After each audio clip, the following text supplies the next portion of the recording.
satisfação, a graça, a alegria toda minha de estar nesse núcleo junto com vocês, de assistência espírita, onde nós viemos em busca de um lenitivo para o equilíbrio do corpo e também do espírito, nesse ambiente todo preparado e harmônico, onde a espiritualidade já está a postos desde o momento que adentramos a casa espírita.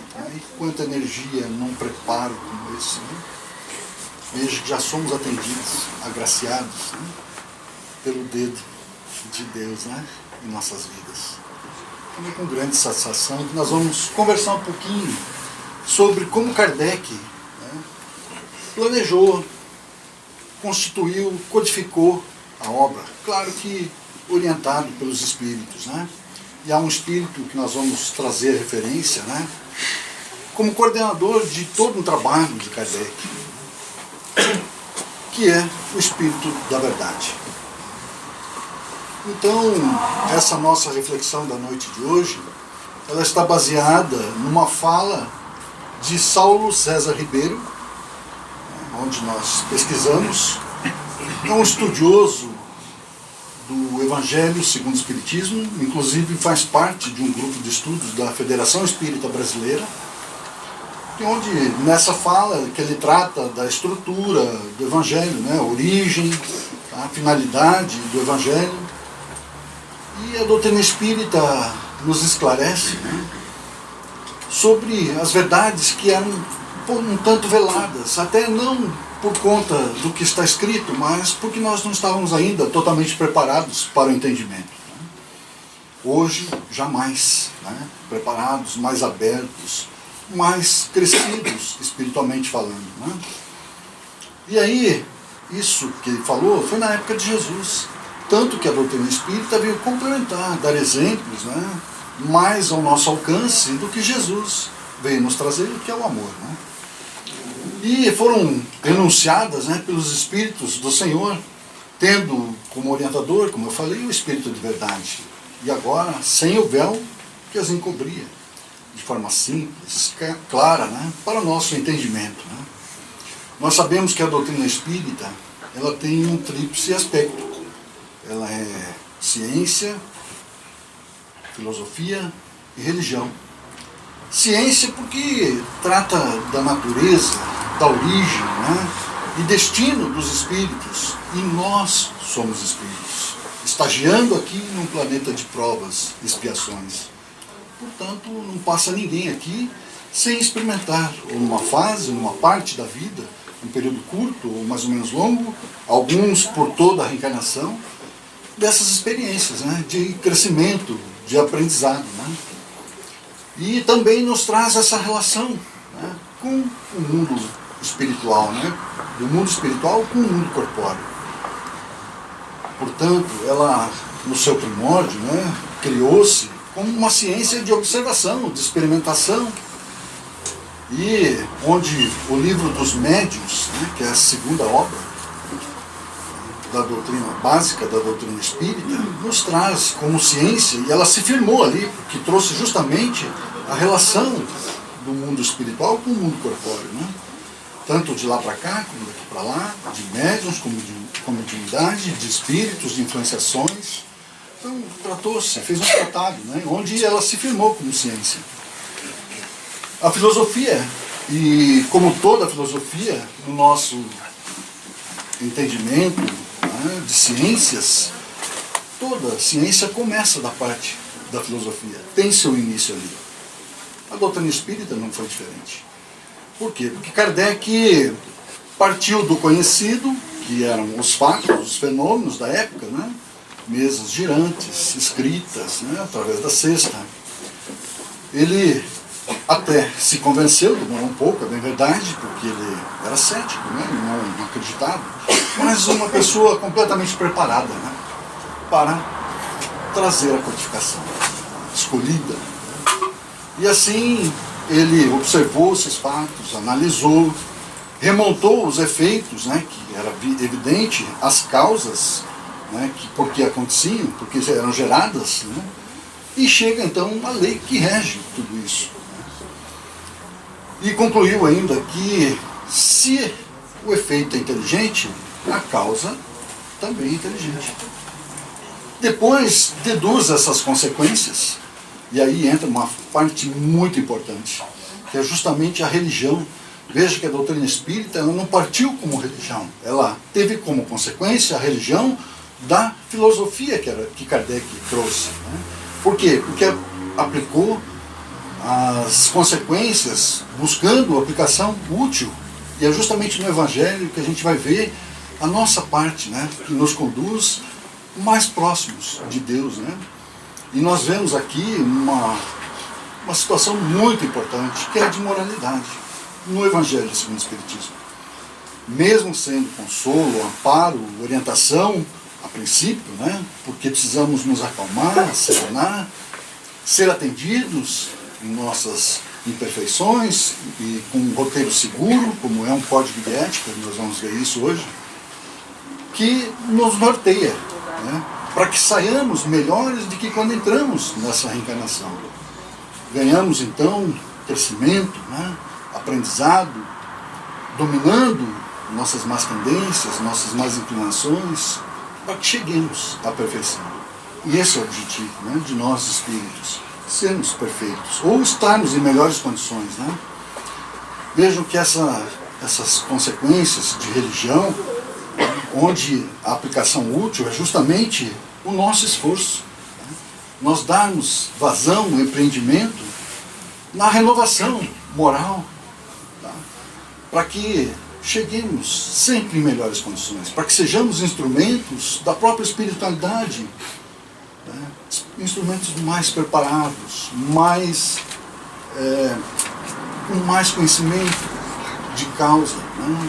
Que sejamos melhores a cada instante, para abraçarmos as causas, né? Que nos dedicamos no amor, na caridade, e o Evangelho segundo o Espiritismo é roteiro seguro para que isso aconteça. Né? Bem, a doutrina espírita surgiu como revelação, né? Uma terceira revelação, em 1857 com o Livro dos Espíritos. Tá?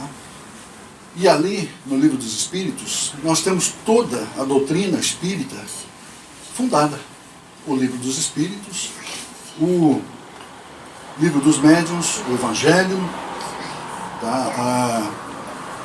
O próprio Céu e Inferno e a Gênese. Tá? As 5 obras básicas da doutrina espírita estão no Livro dos Espíritos.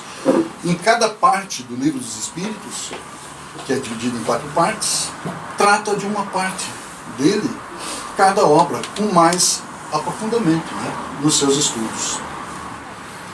E é uma obra de forma lógica, didática, elaborada por Kardec. Né?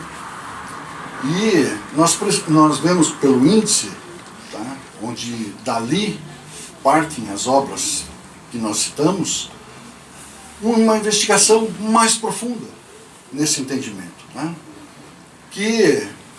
Onde a primeira parte está lá na Gênese. É claro que não é uma ordem cronológica, tá? Mas é uma ordem didática, de entendimento, né? Para que nós possamos aprender de modo mais tranquilo, mais fácil, uma sequência, né, de nossa caminhada, de nossa evolução.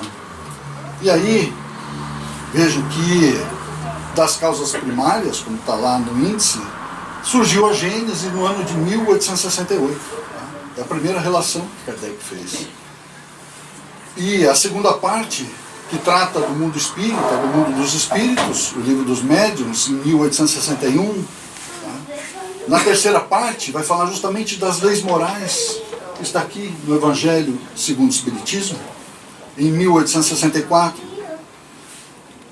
E ele surgiu até com outro nome, que nós vamos ver aqui, porque foi buscar a base de tudo que está aqui no Evangelho, justamente no Evangelho de Mateus, Marcos, Lucas, João, extraindo algumas coisas de lá, que ele trouxe para o Evangelho segundo o Espiritismo. Da quarta parte, fala das esperanças, das consolações, onde foi desenvolvida a obra O Céu e o Inferno. Tá? E aí Isso foi no ano de 1865. Essa pequena introdução nos traz já a estrutura lógica da codificação da doutrina espírita. E no Evangelho segundo o Espiritismo não foi diferente. Kardec usou do mesmo método, da mesma lógica, para elaborar todas as informações que ele trouxe no Evangelho segundo o Espiritismo. Vamos a ela, então. O objetivo do Evangelho segundo o Espiritismo. Veja, o objetivo é a explicação mais a miúde das máximas morais do Cristo, demonstrando a concordância existente na doutrina espírita com relação às mesmas, nas suas aplicações e em todas as circunstâncias da vida. Vejamos que as grandes ideias, elas aparecem nunca assim de súbito, a bases, principalmente na verdade, onde é assentada. E leva tempo, porque conta sempre com precursores. E a doutrina espírita não foi diferente. O cristianismo em si não foi diferente. A doutrina espírita veio complementar o que Jesus nos traz, com amor. E tudo isso surgiu do cristianismo. 86% do povo brasileiro são cristãos. E aí nós estamos englobados, nós espíritas. E essas pessoas, esses precursores, vêm preparando o caminho. E Deus sempre envia um homem com a missão de resumir, de coordenar, de complementar, ainda que com elementos esparsos que ficam jogados assim, concatenar todas as ideias, colocar de forma lógica, ao entendimento de tudo, da humanidade como um todo. E aí começa a se formar uma base de doutrina. Dessa maneira, não tendo surgido bruscamente, a doutrina encontra, ao aparecer, espíritos inteiramente preparados já para aceitá-la. Assim aconteceu com as ideias cristãs, como a gente comentou, pressentidas muitos séculos antes de Jesus, onde o início foi com Sócrates, Platão, que também já tinham ideias, já se fazia presente a concepção da imortalidade, de vida após a morte do corpo físico. Sócrates e Platão já tinham isso. E aí depois veio Abraão, veio Moisés, até a chegada de Jesus. E aí há um salto muito grande, onde nós víamos em Moisés a lei de talião, olho por olho, dente por dente, e veio Jesus nos ensinar o amor, falar do amor. Esse foi um salto muito grande, foi uma revolução muito grande para nós espíritos aqui. Tanto que ainda muitos de nós não conseguimos assimilar todo esse ensinamento de Jesus por completo. Ainda estamos muito próximos, da lei de talião, de olho por olho, dente por dente, de vingança, de ego falando mais alto, que nós temos que dominar. E o Evangelho, segundo o Espiritismo, vem nos mostrar o que Jesus faz de uma forma muito mais clara, porque já estamos melhores, mais preparados para esse entendimento. E assim nós vamos então entendendo um pouco mais do que a doutrina espírita nos traz, como Jesus pelos seus ensinamentos. E aí nós passamos então na primeira edição, no ano de 1864, Kardec utilizou do nome Imitação do Evangelho. Em 1865, ele já explica o seguinte: mais tarde, por forças das observações reiteradas do Sr. Didier e de outras pessoas, mudei para o Evangelho segundo o Espiritismo. Bem, Alfred Didier, médium, trabalhador da primeira casa espírita, fundada em 1858, a Sociedade Parisiense de Estudos Espíritas, por Allan Kardec. E Alfred Didier era um médium, amigo de Kardec, que trabalhava lá. E representa aqui então uma aplicação da moral do Espiritismo. O que é da moral do Espiritismo? Que é justamente onde está assentado os ensinos morais de Jesus, no Evangelho segundo o Espiritismo.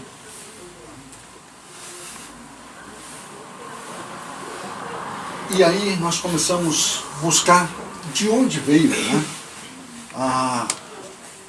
o que Kardec nos trouxe. Onde que ele foi buscar? Eu disse para vocês que estava lá no Evangelho de Mateus, Marcos, Lucas e João. Porém, nesses evangelhos estavam 5 partes bem distintas. E ele, com a experiência que tinha, identificou facilmente. Tá? E aí ele encontrou o seguinte. O primeiro, né? A primeira parte que ele viu de comum era que havia os atos comuns da vida do Cristo. Tá? Embora não há relato nenhum da sua vida, né? Dos 13 aos 30 anos. Não há relato. Aliás, Jesus não deixou nada escrito. Tudo que está escrito foi pelos evangelistas. Tá? Mas vejam lá, todos eles relatam algo da vida de Jesus. Tá? Nascimento, perseguição, né? A vida, as experiências, o que ele fazia. Tá? Muitos até, algumas religiões, algumas situações não adotam, são questionáveis. Né? Mas é motivo ainda de entendimento. O segundo, também fala dos aspectos dos milagres, né? Porque não havia um entendimento que nós temos hoje na doutrina espírita. Levava-se tudo para o lado do fantástico, do maravilhoso, do sobrenatural, que nós na doutrina espírita sabemos não ser assim. Né? Fala também das predições, e aí haviam profetas citados, né? E nós também sabemos que a mediunidade falava mais alto aí, né? Mas por isso mesmo, há motivos de questionamento. E a quarta, né? A quarta parte, as palavras que foram tomadas pela igreja para fundamento de seus dogmas. Nós na doutrina espírita não temos dogmas, né? Não usamos imagens, rituais, nada, né, que nos remeta. Por quê? Porque entendemos que somos espíritos, né? E para nós, na nossa evolução, no nosso aprendizado, ainda que com dificuldade, precisamos fazer um relacionamento psicológico para que haja um entendimento, né, na mente de nós, espíritos que somos aqui encarnados. Né? Ainda precisamos de matéria, precisamos de algum relacionamento. Tá? Mas com o entendimento tudo isso vai aclarando. Também é motivo de questionamentos. Né? Portanto, as 4 primeiras são objetos de controvérsias. Tá? Mas a quinta, não. Tá? A quinta colocação permanece inatacável, que é justamente onde Kardec traz o ensino moral de Jesus, aqui no Evangelho segundo o Espiritismo. Tanto que é diante desse código divino, tá, dos exemplos de Jesus, que toda a incredulidade se esvai. O mais incrédulo não há motivo para desconfiar de imoralidade. Vejam que ainda estamos longe. Há situações de nosso país que nos assolam por imperfeições morais.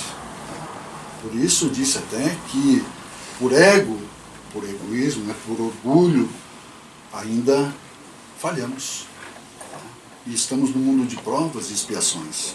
Há um entendimento que se pudéssemos utilizar dos ensinamentos de Jesus trazidos no Evangelho segundo o Espiritismo, menos falhas cometeríamos. Tá? Não que não fôssemos errar, vamos, mas menos. E aí, é terreno, né, diante do ensino moral, onde todos os cultos podem se reunir. Tá? Não há o que duvidar, é um roteiro seguro. Podem reunir-se, um estandarte sobre o qual podem todos colocar-se, quaisquer que sejam suas crenças, porquanto jamais ele constitui matéria de disputas religiosas, disputa alguma. Moral é moral, onde for, onde nós estivermos. moralidade. Não há como nós desviarmos disso. Isso nós temos que ter esse entendimento, ainda que sejamos falhos. Mas é a meta, o objetivo, é a busca constante. Por isso, Kardec, criou um código de ética para que sigamos, para que saiamos vitoriosos. Como eu disse no começo, claro que é um livro de consolo, de amparo, de orientação, para que acalmemos diante das situações de aflição, de provas, de expiações, por nossas falhas, por nossos equívocos, erros que cometemos. Até porque é uma lei que rege o universo como um todo. Colheremos hoje o que plantamos ontem. Lei de ação, reação. Não necessariamente por dor, por sofrimento, porque naturalmente ainda não entendemos o que é a caridade, o que é o amor. O amor redime uma multidão de pecados e nós ainda não entendemos. Por isso, da dor, do sofrimento. Mas o Evangelho segundo o Espiritismo, a primórdio de nossas situações, requer que ao lermos, ao entendermos, asserenemos. Para que possamos, de posse de equilíbrio, usar de bom senso em nossas vidas, utilizando o ensino moral. Porque quando estamos desequilibrados, às vezes, por alguma aflição, por alguma situação muito difícil, nós saímos sozinhos, precisamos de ajuda, de amparo nessas condições, para que nos acalmemos. E diante da calma, que é a oportunidade, a paciência sendo empregada, acabamos por criar condições de entendimento mais fácil para as nossas vidas. E aí, a origem foi no dia 9 de agosto de 1863, lá na Sociedade Parisiense de Estudos Espíritas, onde Kardec envia uma pergunta para a sociedade, muito simples, até por sinal, sem dar muito esclarecimento, sem fazer muito alarde, muitos detalhes, onde das suas intenções, até porque ele pergunta simplesmente para eles o que pensais da obra em que trabalho nesse momento.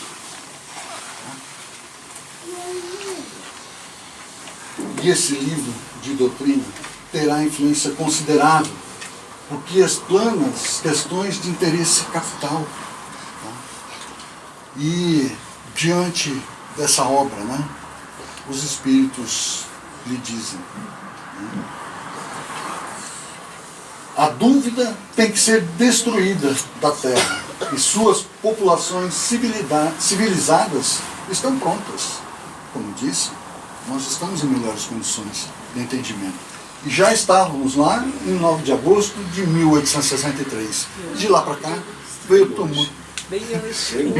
Olha, tá vendo? Aí. 1863, De lá para cá, estamos cada vez mais preparados. Tanto que nós estamos no meio, num período de 155 anos. Um período de transição, Então, veja que estamos a caminho, de mais uma mudança no nosso planeta. De passarmos de provas e expiações a um planeta de regeneração. E ainda continuam os espíritos. Não somente o mundo religioso encontrará nele as máximas de que necessita, como as nações, em sua vida prática, dele aurirão instruções excelentes. Fizeste bem em enfrentar as questões de elevada moral prática, do ponto de vista dos interesses gerais, dos interesses sociais e dos interesses religiosos. Vejam que isso está contido tudo, no Evangelho segundo o Espiritismo, tratando simplesmente a nossa parte moral. A base de tudo. Então, dos interesses gerais, sociais e religiosos. Culmina tudo, nesse livro de doutrina. Aglutina tudo. Tanto que há um ditado, que diz que a doutrina espírita, ela não é uma religião do futuro, mas é o futuro das religiões.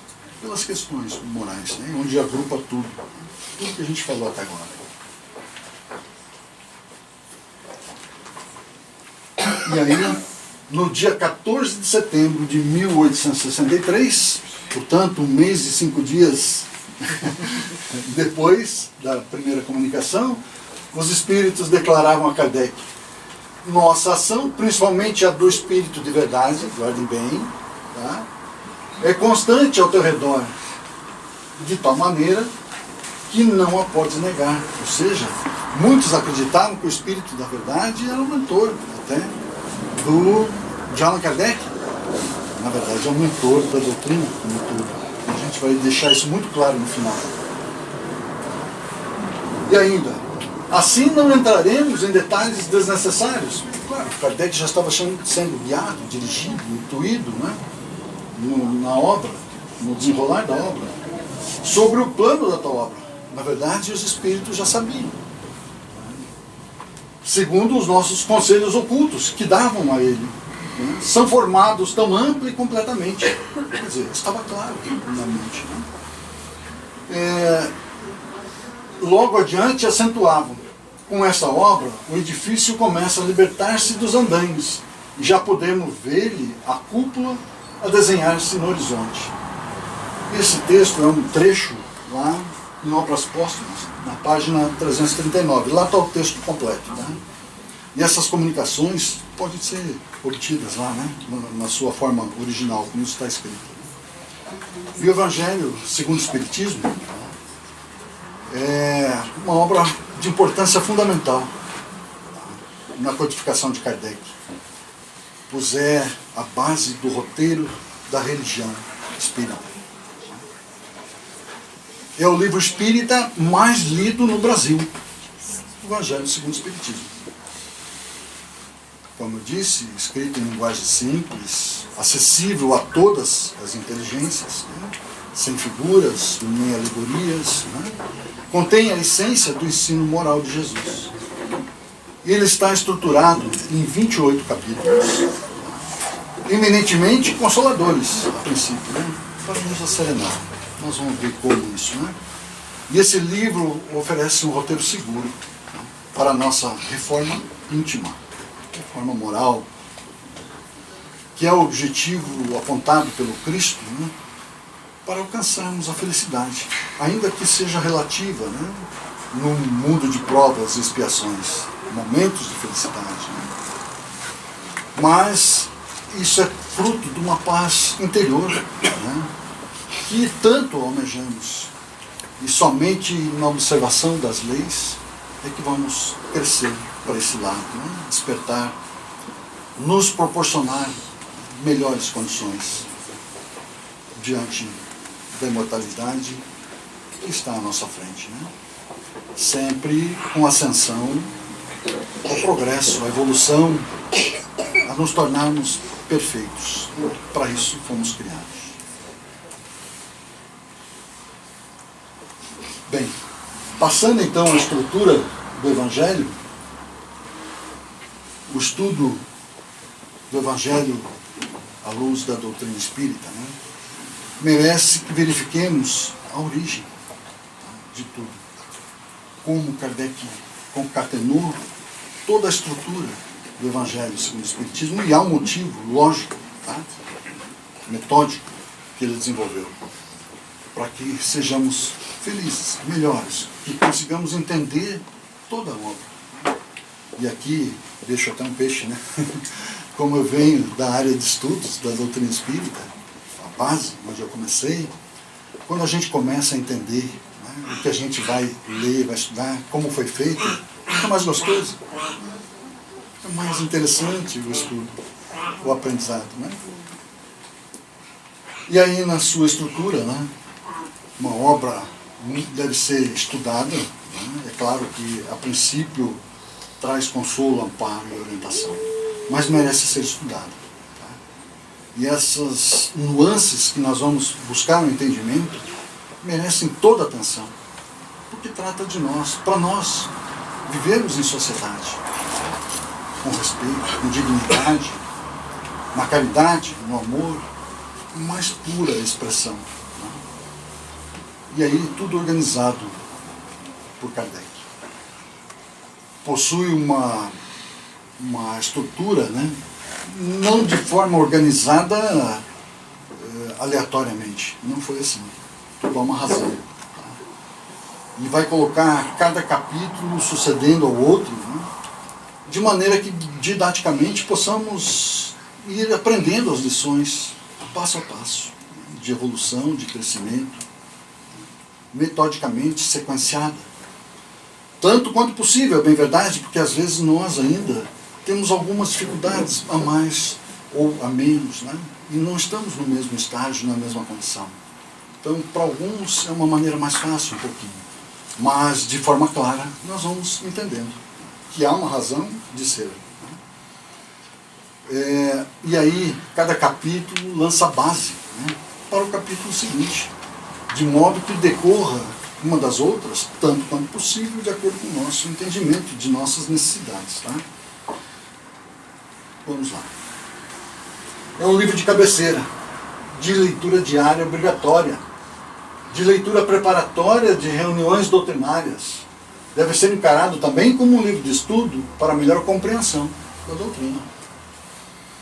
A comunicação do Espírito de Verdade, de novo, né, colocada como prefácio, deve ser lida atentamente pelos estudiosos, pois cada uma de suas frases tem um sentido mais profundo do que parece a primeira leitura. Cada vez, quantas vezes nós lemos, né, nós vamos entendendo situações diferentes, explicações diferentes, estágios diferentes que estamos, né, de repente, numa hora, em outra hora de nossa parte, de nossa vida. Mas isso tudo concorre para um fim útil. Né? Tanto que Divaldo Franco, quantas vezes leu o Livro dos Espíritos, indicado? Leu 5 vezes, né? Indicado pelo mentor espiritual. O que eu faço? Ele perguntava, né? Leia novamente. Joana taxativa, né? E aí, a explicação do prefácio, bem como na introdução, constitui um verdadeiro preparo para o estudo sobre a natureza e o sentido e a finalidade do Espiritismo. Veja como é importante toda a obra, a gente deve começar pelo prefácio. Isso aprendi. É verdade, muitos pulam essa parte. E é a base mesmo de toda a fundamentação. Porque, nossa, ali está tudo resumido. Concordo plenamente. Muita coisa que nós estamos trazendo aqui a reflexão está lá, na introdução, no prefácio da obra. Portanto, é muito importante a leitura. Né? Devem ser estudados atenciosamente e não apenas lidos. Formam uma peça de grande valor para a verdadeira compreensão da doutrina espírita. E quem fala isso? Um dos tradutores, José Herculano Pires. Allan Kardec traz então, já dos capítulos de 1 a 4, toda a base do Evangelho segundo o Espiritismo. Tá? E aí nós começamos a entrar detalhadamente. Tá? É uma contribuição muito importante desses capítulos, que serve de base mesmo para os próximos, né? Que proporciona para nós elementos necessários à compreensão, né, dos capítulos que vêm na sequência. E, por exemplo, isso vai ficar claro aqui. Ele vai tratar já de cara, lá no primeiro capítulo, não vim destruir a lei. Claro, veio dar complemento. Isso que está. No segundo, vem dizer que o meu reino não é deste mundo, que nós somos espíritos. Vem dizer que há muitas moradas na casa do meu pai, está aí planetas, galáxias sendo descobertas ainda pela própria ciência. E há muitas ainda. No quarto, ninguém pode ver o reino de Deus se não nascer de novo. Vem nos falar da reencarnação. Vejam que os postulados espíritas estão aqui. Tá? A base mesmo, né? E aí fica muito difícil, né? Se nós não entendermos essas bases, não avançarmos nesse estudo, né? Meditado, não conseguiremos entender em profundidade os próximos capítulos. Claro que vamos entender parcialmente ou muito superficialmente, mas a hora que nos debruçamos mesmo ao estudo, nós vamos aprofundando cada vez mais. E a partir disso, Kardec já traz lá do Evangelho, do evangelista Mateus, tá? Uma parte que vai tratar a nossa redenção individual. Tá? Veja, criou a base e agora vai falar para nós o nosso crescimento. Tá? Primeiro ele vai apontar a perspectiva e a finalidade, a meta, o objetivo, para onde devemos ir. Tá? E isso ele buscou lá em Mateus, 5º capítulo, tá? do evangelista Mateus. Onde fala das bem-aventuranças, que lá são 9, e ele compactou em 5 aqui. E trata justamente do Sermão do Monte. Tá? A análise das bem-aventuranças. E o que é bem-aventuranças? Né? É onde nós estaremos num estágio feliz, de felicidade. Sermos felizes, sermos bem-aventurados. E aí ele dedica 5 capítulos do Evangelho segundo o Espiritismo para análise do ensino precioso de Jesus. Vai do 5º capítulo ao 10º. Porém, no 6º capítulo, veja só o que acontece. Ele fala lá de bem-aventurados os aflitos. No 5º capítulo. Mas para serenar as aflições, ele já coloca no 6º capítulo o Cristo Consolador, os exemplos de Jesus. Tá?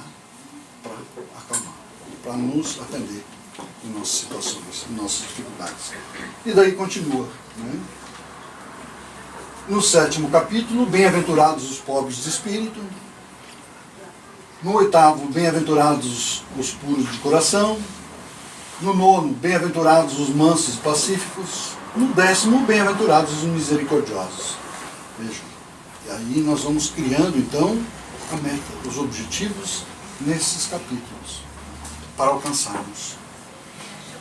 Claro que espíritos evoluídos, que já têm a bem-aventurança, eles não necessitam reencarnar. Esse é o nosso objetivo. Porém, quando vem em missão, é necessário, né? Para atender, para orientar, né? E aí, quem sabe, Jesus, né? Nosso exemplo vivo, que temos consciência, né? Do que ele fez de redenção individual, né? Pelos seus exemplos. Claro que isso nós não vamos conseguir assim de uma hora para outra, é muito difícil, né? Pelas imperfeições de egoísmo e de orgulho, né? Consequências de tudo isso. Não é uma coisa que nós vamos fazer rapidamente. Isso vai levar tempos para chegarmos à perfeição. Mas temos que começar. Ainda dentro da redenção individual, agora ele vai nos falar do processo, o que nós fazemos no nosso dia a dia para alcançarmos o objetivo. E aí ele vai tratar do capítulo 11 e 17. A estrutura dos capítulos, uma sequência de exercícios diários, né, para nossa redenção individual. Tanto que ele fala lá já de cara, ó, amar o próximo com a si mesmo. E esse é o mais fácil. Estamos longe, né? Olha o segundo. Amai os vossos inimigos. Piorou. Mas vamos chegar lá. Que a mão esquerda não saiba o que faz a direita. Uma vai atrapalhar a outra. Honra teu pai e a tua mãe. Fora da caridade não há salvação. Não se pode servir a dois senhores, né? A Deus e a Mamon. Ou amaremos um, ou odiaremos outro. E olha onde é que nós vamos chegar. No centro perfeito. Há uma lógica de tudo isso aí, né? Para a nossa redenção individual, né? Como um processo. O que fazemos, né? Na próxima etapa do livro, ele vai nos trazer a base de redenção coletiva. Ou seja, a aplicação de tudo isso para vivermos harmoniosamente em sociedade. E aí vai do capítulo 18 ao 26, nos ensinando. Vamos lá. Muitos os chamados, poucos os escolhidos. Vejam, para que vivamos como irmãos, como sociedade. E nós fomos inseridos em sociedade. Não há como nós vivermos sem o outro. Não há. A fé que transporta montanhas, e as montanhas, nosso egoísmo, nosso orgulho.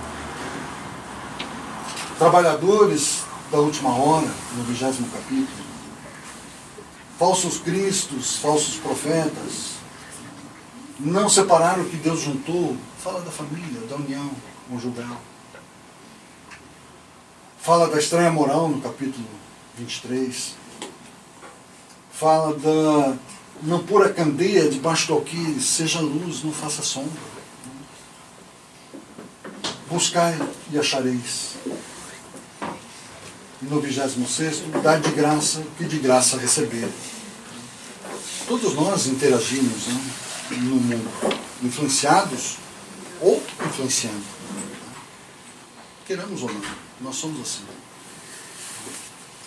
E esse capítulo, essa parte desses capítulos, traz uma construção de um mundo melhor, na verdade. De nós, melhorando a cada um, né? Nos melhorando. Não é querer melhorar o outro, não é aplicar o Evangelho ao outro, aplica a si. A gente não muda o outro, a gente se muda. Essa é a base desse ensinamento, né? Para que criemos a redenção coletiva. Já partindo quase para o encerramento, a redenção final que é nos reunir ao Criador. E aí, por meio de pensamento, de palavras, olha só, de prece, pedi e obtereis. E a coletânea de preces espíritas, né? Tudo para que peçamos socorro, né, ao Pai, ao Criador, de tudo que nos aflige. Ainda assim, tá? Aí estão os 28 capítulos do Evangelho segundo o Espiritismo. Se vocês não escutaram nada, não guardaram nada do que foi falado, agora vai chamar a atenção. Então se prepare. Que a estrutura do Evangelho segundo o Espiritismo, né, está baseada em leis naturais. Onde o caminho, onde a base que prepara o caminho que devemos trilhar, né? A nossa responsabilidade coletiva, como a gente viu aqui. Nós começamos a entender, então, a estrutura do Evangelho segundo o Espiritismo.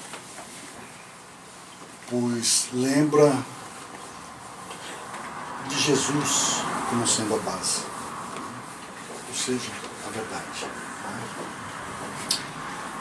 Lembro aqui a redenção individual, né, como um caminho para cada um de nós que temos que seguir.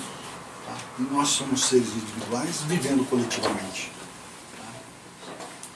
E olha, a redenção coletiva como a vida, a vivência. Tá? Já diz muita coisa ali, né? Pense um pouquinho. Kardec se baseou no que Jesus nos disse.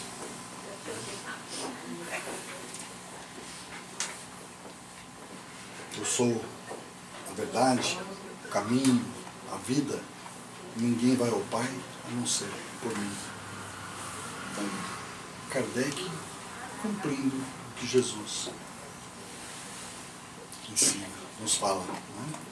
Dando mais entendimento como fazer, de que forma fazer. Aonde que devemos chegar? Portanto, o Evangelho é a alavanca que nos impulsiona ao progresso, né? Que nos trata verdadeiramente como irmãos, as nossas imperfeições ficando um pouco de lado, em busca de um objetivo maior, de entendimento, de amor, que é a prática da caridade, né? Nós não vivemos sem o outro, não adianta. Até porque estaríamos contra a própria lei de Deus, né? Amar o próximo como a si mesmo, amar a Deus sobre todas as coisas, a lei maior. Aliás, a lei de amor é o que resume tudo. Todos os mandamentos estão aí. Nós é que não entendemos ainda, né? E aí, ainda Jesus nos diz mais uma frase impactante. Se me amai, guardai meus mandamentos. Eu rogarei ao Pai, e Ele enviará outro Consolador para que fique convosco para sempre. Está aí, o Consolador prometido. Não chegou, ele já está. Não vai chegar, ele já está entre nós.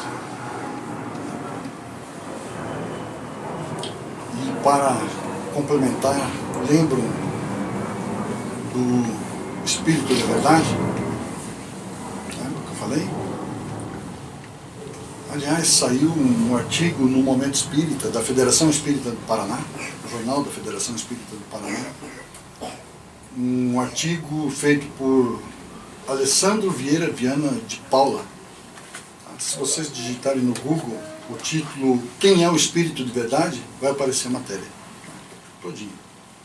E lá dá provas irrecusáveis de quem é o Espírito de Verdade. Nada mais, nada menos do que Jesus, que voltou para cumprir a promessa do Consolador, com o Evangelho, segundo o Espiritismo, com a doutrina espírita a todo o povo, né? Cuidou diretamente dessa obra, da doutrina espírita, como um todo. Kardec foi só um instrumento, como nós também, da vida, do amor. Muito obrigado pelo carinho, pela atenção, e até uma próxima oportunidade. Agradeço aí o convite, conte conosco quando precisar, e que sejamos sempre unidos, fraternos, na caminhada, né? Muita paz.